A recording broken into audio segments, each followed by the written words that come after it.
"You sure you're in the right building, old man?" The question cut cleanly through the quiet hum of the command lounge, carrying just enough amusement to make every conversation within earshot slow to a stop. Captain Ethan Brooks stood near the entrance with one hand resting on his duty belt, his neatly pressed Navy uniform flawless beneath the bright morning lights. At 34, he had the confident posture of a man whose career had never known hesitation. His sharp blue eyes settled on the lone elderly visitor sitting peacefully beside the panoramic window overlooking Naval Air Station Norfolk. Outside, the first rays of sunlight shimmered across rows of gray aircraft lined up with mathematical precision, while a steady Atlantic breeze rippled the American flag above the headquarters. The old man did not answer. Thomas Walker remained seated with both weathered hands folded loosely over a faded brown leather satchel that rested across his knees. His red canvas jacket had long since surrendered its original brightness, softened by decades of wear until it resembled the muted color of old brick beneath countless summers. A matching red baseball cap lay beside him on the empty chair. His silver hair caught the morning light, and his pale blue eyes remained fixed on the runway beyond the glass, watching a transport aircraft taxi with quiet interest, as though he had all the time in the world. Around him, young officers exchanged uncertain glances. None recognized his face. None remembered seeing him pass security. A lieutenant whispered something that earned a restrained chuckle from two ensigns standing near the coffee station. Captain Brooks took several measured steps forward, polished shoes tapping softly against the spotless floor.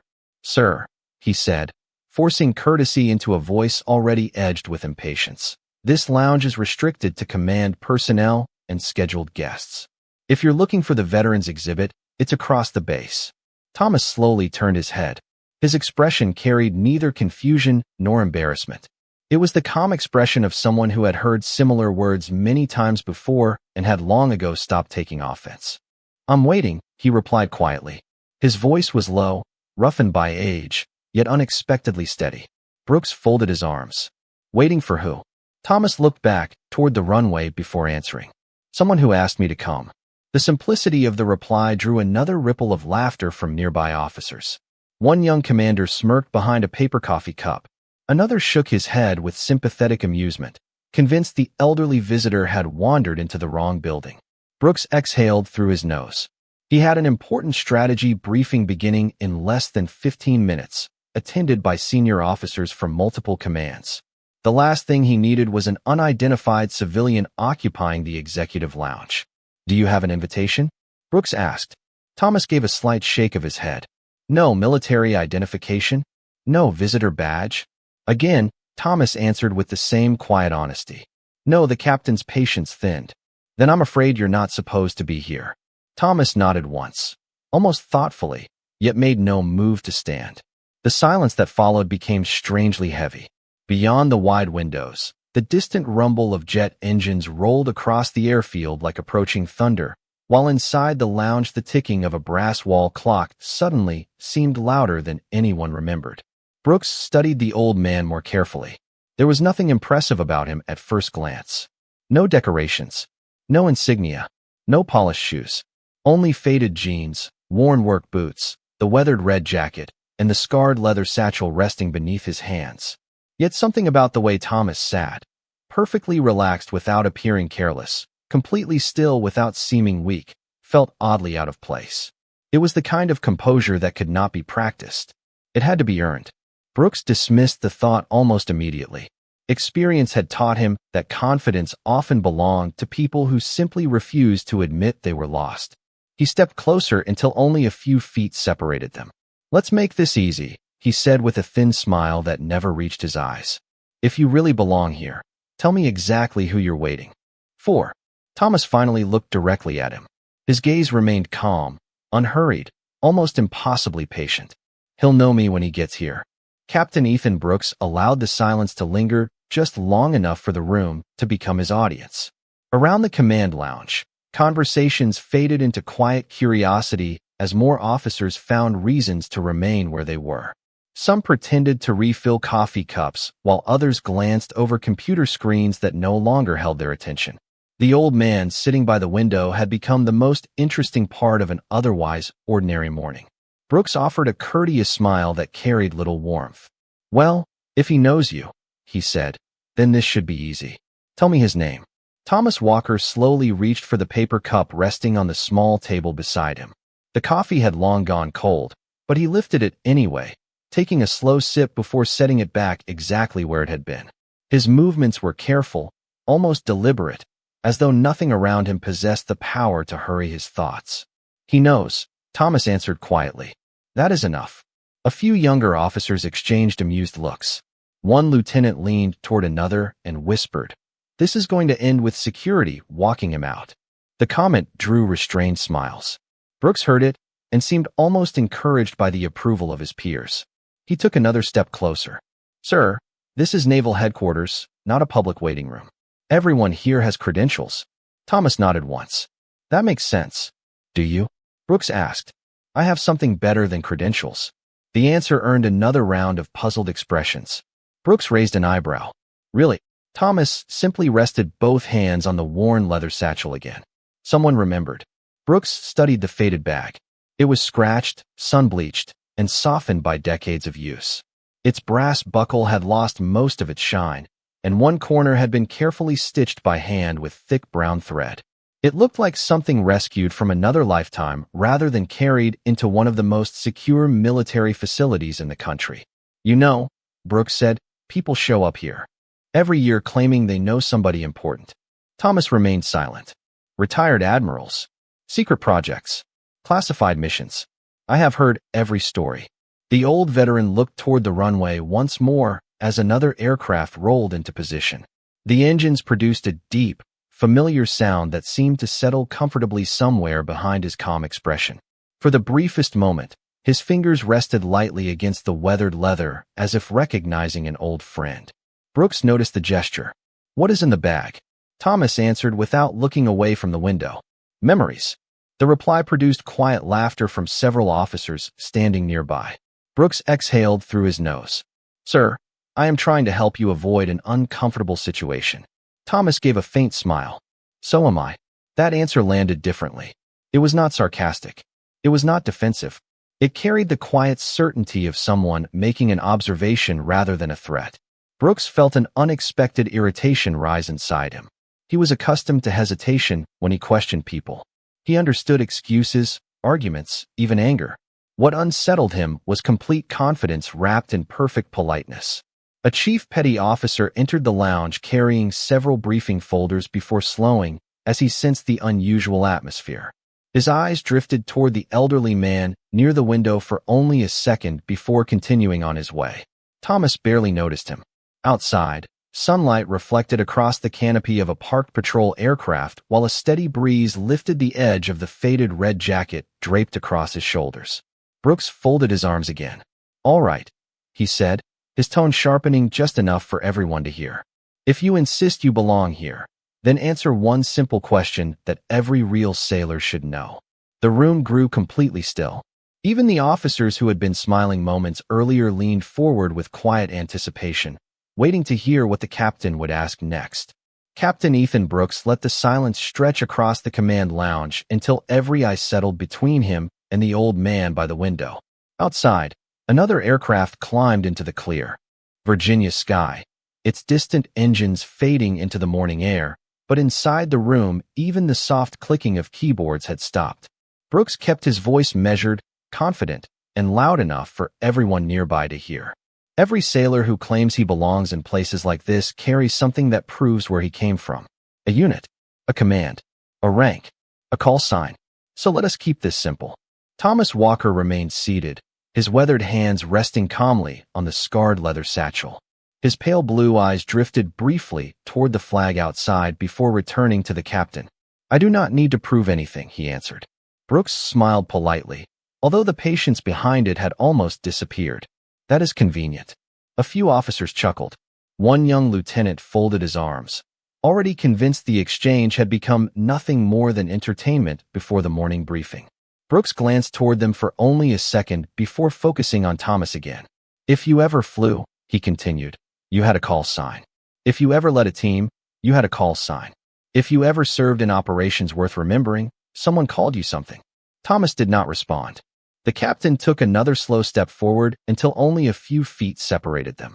Or perhaps, Brooks added with a faint grin, you were never important enough to have one. The remark drew another ripple of quiet laughter. Thomas listened without changing expression. Years seemed to rest lightly upon him, as though time itself had lost interest in disturbing his peace. He simply watched the sunlight reflecting across the runway, where a line of aircraft shimmered beneath the warmth of the morning. Brooks mistook the silence for hesitation. What happened? He asked. Did you forget it? Thomas looked back at him. His eyes carried no anger, only an endless calm that somehow made the captain's confidence feel louder than it needed to be. No, Thomas replied. I remember. Brooks spread his hands. Then tell us. No answer came. The captain nodded once, as though confirming a suspicion. That is what I thought. Behind him, a commander quietly shook his head. Another officer glanced toward the entrance, expecting security to appear at any moment. Yet no one moved. Something about the old veteran's composure made even those enjoying the spectacle reluctant to interrupt it. Brooks noticed their attention and decided to end the matter himself. His voice became firmer, carrying the unmistakable authority of command. Sir, I am giving you one opportunity. Tell me your call sign, and perhaps we can verify who you claim to be. Otherwise, this conversation is over. The words settled heavily across the lounge. Thomas lowered his gaze for the first time, not toward the floor but toward the old leather satchel beneath his hands. His thumb brushed across the faded stitching along its edge with quiet familiarity. For an instant, the distant sound of aircraft seemed to disappear behind another memory that only he could hear, a voice carried long ago across a radio beneath an open sky. His eyes closed for the briefest moment. When they opened again, they held the same quiet certainty they had carried from the beginning. He looked directly at Captain Brooks and spoke only 2 words. Hammer 6. The room remained silent. Several officers exchanged puzzled expressions. One ensign frowned, clearly expecting something more dramatic than an unfamiliar name. Brooks gave a short, dismissive laugh. Hammer 6, he repeated. That is it. He was already preparing another sarcastic remark when, near the back of the lounge, an older Master Chief who had been reviewing briefing folders slowly stopped turning the page. The color drained from his face. His eyes lifted from the paperwork and locked onto Thomas Walker with growing disbelief. Master Chief Daniel Ross did not realize he had stopped breathing until the briefing folder slipped slightly in his hands. The words echoed inside his mind with impossible clarity, not because they were loud, but because they belonged to another generation. Around him, the officers remained confused. Several exchanged uncertain smiles, waiting for Captain Ethan Brooks to continue what they assumed had become an awkward joke. Brooks looked toward the older enlisted sailor. Master Chief, he said with an amused grin. Does that one mean anything to you? Ross did not answer immediately. His eyes never left Thomas Walker. Instead, they drifted lower, settling on the faded red jacket resting naturally across the old veteran's shoulders. One sleeve had pulled back just enough to reveal weathered skin beneath the cuff. There, barely visible above the wrist, was a faded black tattoo. Time had softened its edges, but not enough to erase its unmistakable shape. It was not decorative. It was not modern. It was a simple weathered emblem consisting of a weathered hammer crossed beneath a 6-point navigation star enclosed within a narrow circle. Ross felt the room disappear around him. Nearly 25 years earlier, while attending an advanced leadership course, an elderly command master chief had spoken only once about symbols that were never discussed outside secure classrooms. He had projected several faded photographs onto a screen before quietly instructing every student that certain insignia belonged to people whose service records would never fully exist on paper. The instructor had not explained missions or locations. He had simply said, if you ever meet one of them, listen more than you speak. Ross remembered asking what happened to those men after retirement. The old instructor had smiled sadly before answering. Most disappear into ordinary life. That is exactly how they wanted it. The memory vanished as quickly as it had arrived. Ross blinked and found himself standing once again inside the bright command lounge. Thomas remained exactly where he had been, calm, patient, almost invisible despite becoming the center of every conversation. Brooks mistook the silence for uncertainty. See, he said to the surrounding officers. Nobody recognizes it. A few nodded. One lieutenant quietly laughed into his coffee cup. Ross finally spoke, his voice lower than usual. Captain, Brooks turned casually. Yes, Master Chief. May I ask him one question? Brooks shrugged. Be my guest. Ross stepped forward slowly, not with authority, but with unmistakable respect. Every movement seemed measured. He stopped several feet from Thomas, careful not to invade the old veteran's space. Sir, he said, softly, where did you last hear that call sign used? The room instantly grew quiet again. Thomas studied Ross for a long moment. For the first time since entering the building, a faint expression of recognition crossed his weathered face. Not recognition of the man himself, but recognition of the question. Over open water, Thomas answered. A long time ago. Ross nodded almost imperceptibly. He did not ask another question. He did not need to. His eyes dropped once more toward the faded tattoo before returning to Thomas's face. Everything suddenly fit together in ways that made no sense to anyone else in the room. Brooks folded his arms, growing impatient. Well, he asked, are we finished? Ross looked at the captain with unusual seriousness. No, sir, he replied quietly. We are only beginning. Without another word, he stepped away from the gathering officers, reached into his pocket, removed his phone, and walked silently toward the hallway outside the lounge. No one attempted to stop him. No one understood why his hands, steady through decades of naval service, now trembled ever so slightly as he searched for a number he had hoped he would never need to call again. Daniel Ross stepped into the quiet hallway and gently closed the lounge door behind him. The muffled conversations faded at once, replaced by the distant rhythm of aircraft engines rolling across the airfield and the steady flutter of flags in the coastal wind. He stared at the phone in his hand for several long seconds before selecting a number that had not appeared on his screen in nearly 8 years. It was not listed under a person's name. It was simply marked with 2 words, Heritage Desk. The line connected after a single ring. Heritage Office.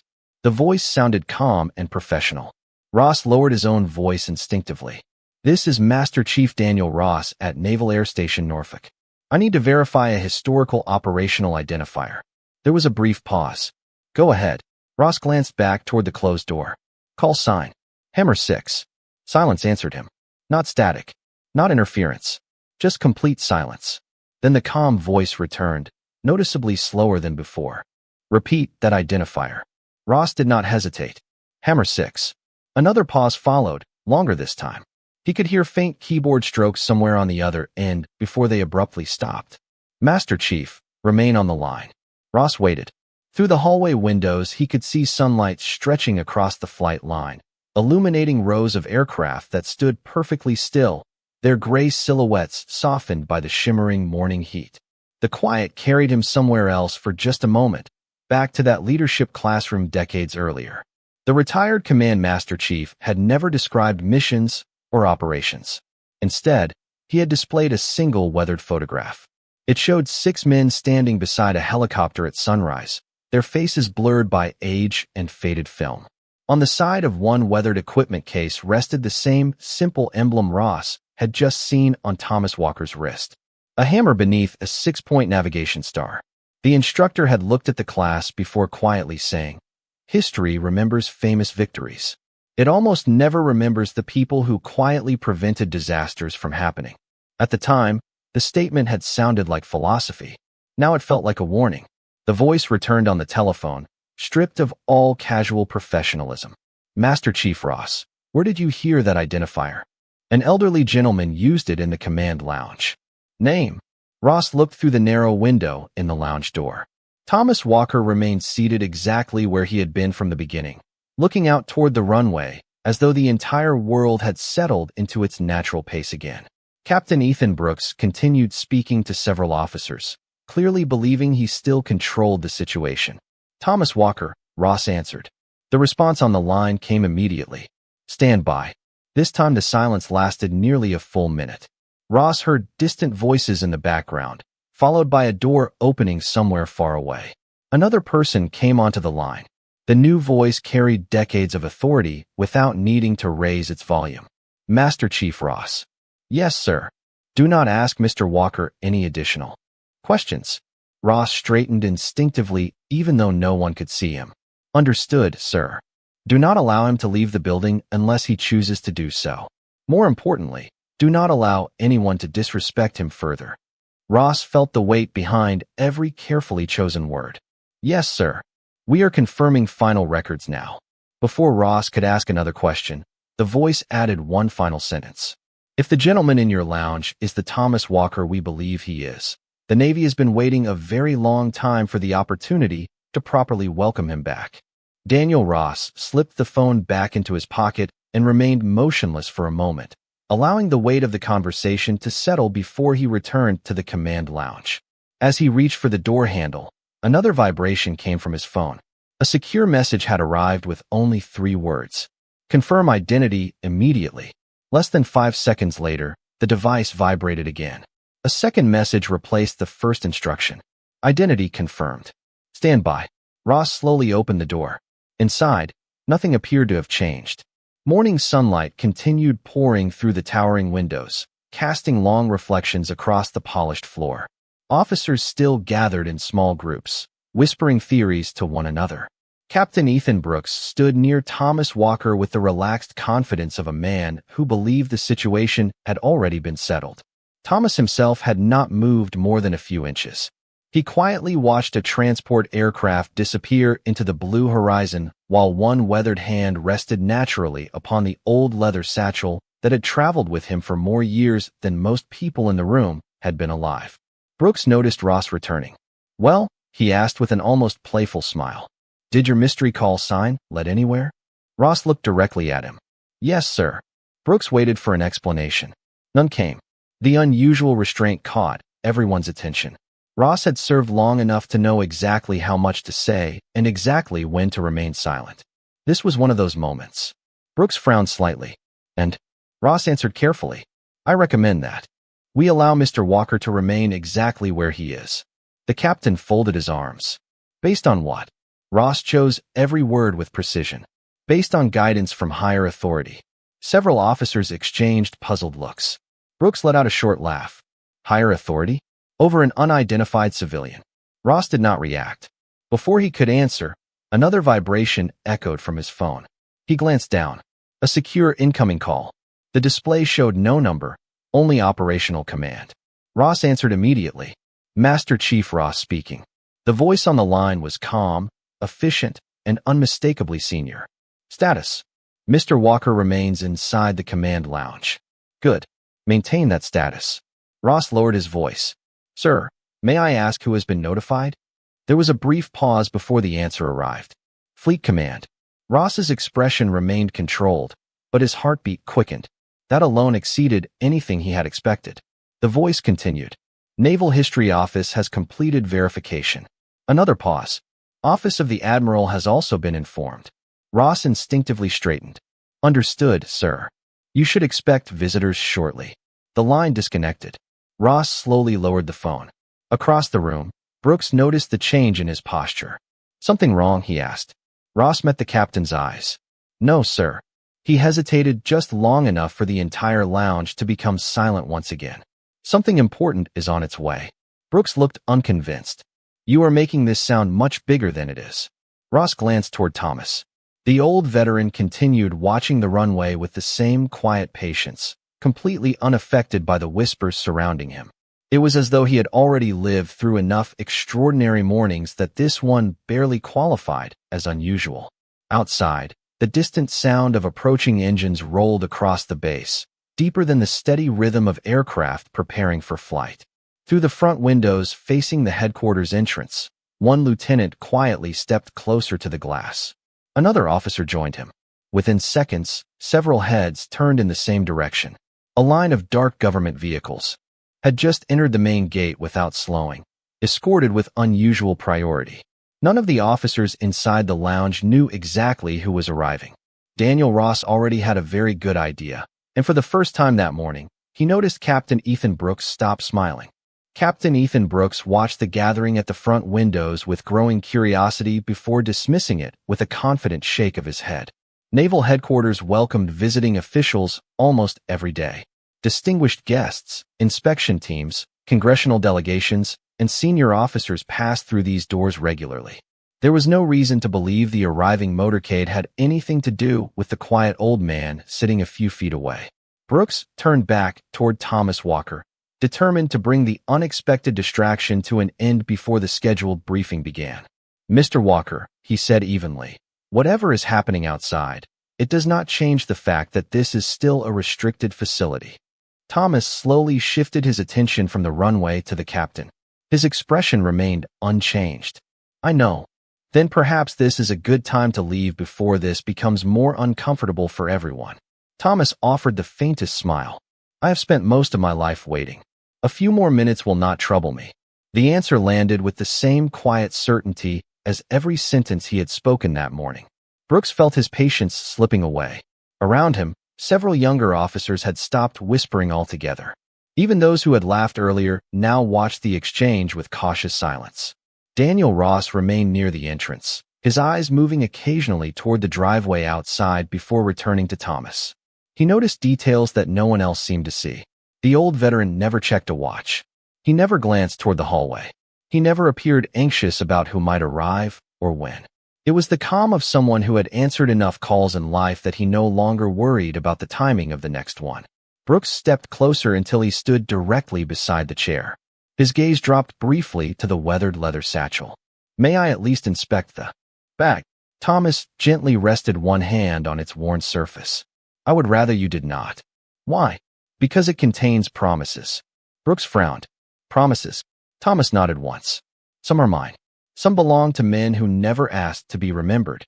The room became unusually quiet again. The answer was so unexpected that no one immediately knew how to respond. Brooks opened his mouth, searching for another question, when the distant sound of vehicle doors closing echoed through the entrance courtyard. The sound carried across the marble hallway with crisp precision. Daniel Ross looked through the glass panels near the front entrance. Uniformed security personnel had already formed along the walkway.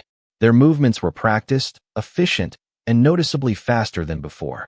A senior protocol officer hurried through the lobby, speaking quietly into a radio while adjusting his dress uniform. Two command staff members who had been walking toward another meeting abruptly changed direction and headed straight for the main entrance. Ross recognized that pattern immediately. This was no routine visit. Brooks noticed the unusual activity as well, although he still refused to connect it with the elderly man sitting beside him.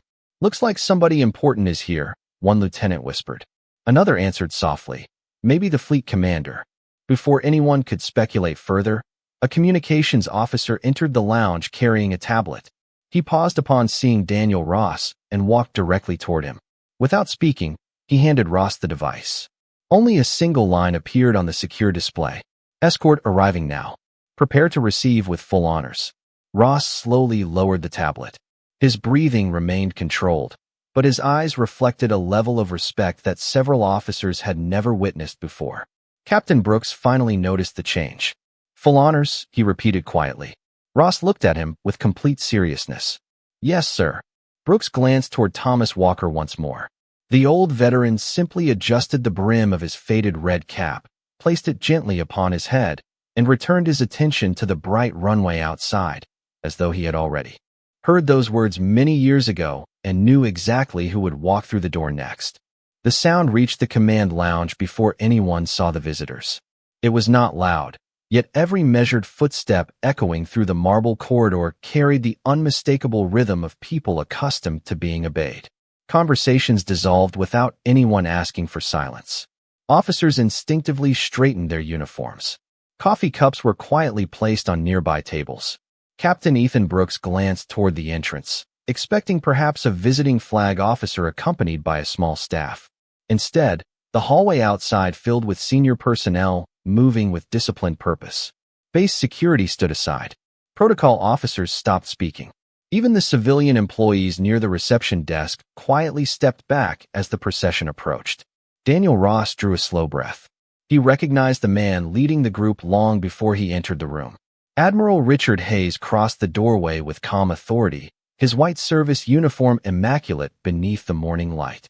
Behind him walked several senior officers from Fleet Command along with representatives from Naval History and Protocol. No one spoke. No introductions were offered. The entire command lounge rose to attention almost automatically. Chairs slid softly across the polished floor as every officer stood. Captain Brooks snapped into a crisp posture, surprised that an admiral of Hayes's stature had appeared without advance notice. He prepared to deliver a formal greeting, but the admiral never looked in his direction. Richard Hayes continued walking at an unhurried pace across the room, his eyes fixed entirely upon the elderly man seated beside the window. Thomas Walker slowly stood as the admiral approached.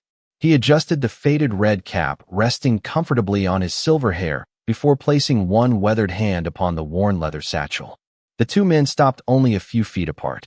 For several long seconds, neither one spoke. The room remained perfectly still. Outside, sunlight reflected across the flight line, while a transport aircraft lifted gracefully into the clear blue sky. Inside, even the quiet hum of the ventilation system seemed to disappear beneath the weight of the silence. Admiral Hayes studied Thomas's face with unmistakable emotion, as though searching through decades of memory to confirm what official records had only recently verified. Thomas simply returned the look with the same quiet composure he had carried all morning.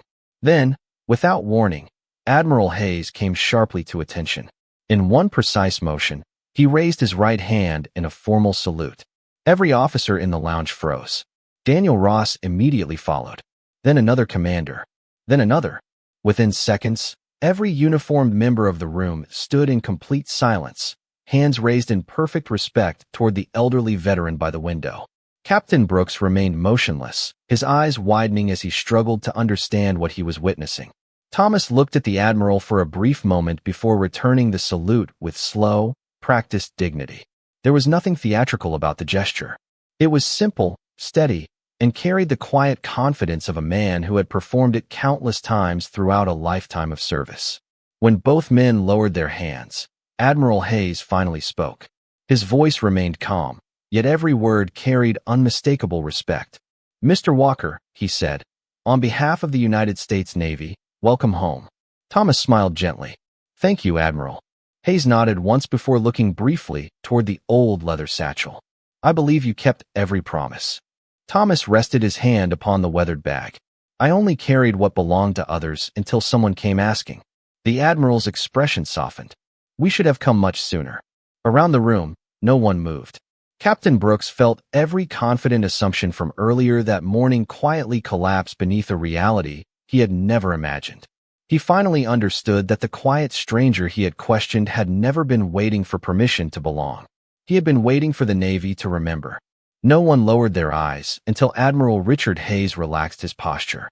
The silence inside the command lounge felt different now. It no longer carried uncertainty. It carried understanding. Captain Ethan Brooks remained perfectly still, his thoughts racing faster than the aircraft climbing beyond the glass. Every confident assumption he had made that morning had quietly dissolved without a single raised voice. He looked toward Thomas Walker, searching for some trace of satisfaction, some hint that the elderly veteran had been waiting for this moment to prove everyone wrong. He found none. Thomas simply adjusted the strap of the old leather satchel across his shoulder with the same calm care he had shown since arriving. Admiral Hayes turned slightly toward the gathered officers. "Ladies and gentlemen," he said, "there are chapters of our history that never appeared in public reports because the people who wrote them never asked for recognition. Mr. Walker belongs to one of those chapters." No one interrupted. The Admiral continued in the same steady voice. "Many years ago, a small group of sailors accepted responsibilities that could never be discussed outside secure rooms. They completed every assignment that was placed before them, then quietly returned home without ceremonies, interviews, or headlines. Some of those men are no longer with us. Those who remain deserve the respect that time can never diminish." The room stood motionless. Several younger officers lowered their heads, realizing they had spent the entire morning judging a man whose greatest accomplishments had never been intended for public applause. Captain Brooks slowly stepped forward until he stood before Thomas. His voice had lost every trace of confidence that had filled it only an hour earlier. "Mr. Walker," he said sincerely, "I owe you an apology. I believed appearance told me everything I needed to know. I was wrong. Thomas looked at the young captain with gentle eyes that reflected decades of experience rather than disappointment. After a brief pause, he offered a warm smile. "Captain, every generation learns the same lesson in a different uniform." Brooks listened without speaking. Thomas continued, "Never measure service by the jacket someone wears. Measure it by the character they carry when nobody is watching." The captain nodded quietly. "I will remember that." Thomas gave a slight nod in return. "That is enough." Admiral Hayes then reached into the inside pocket of his dress uniform and removed a small navy blue presentation case.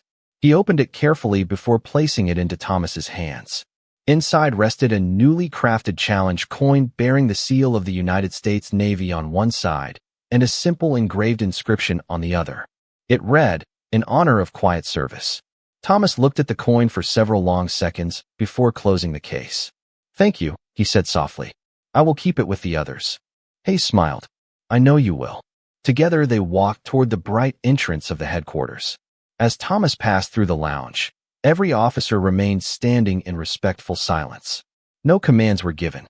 None were necessary.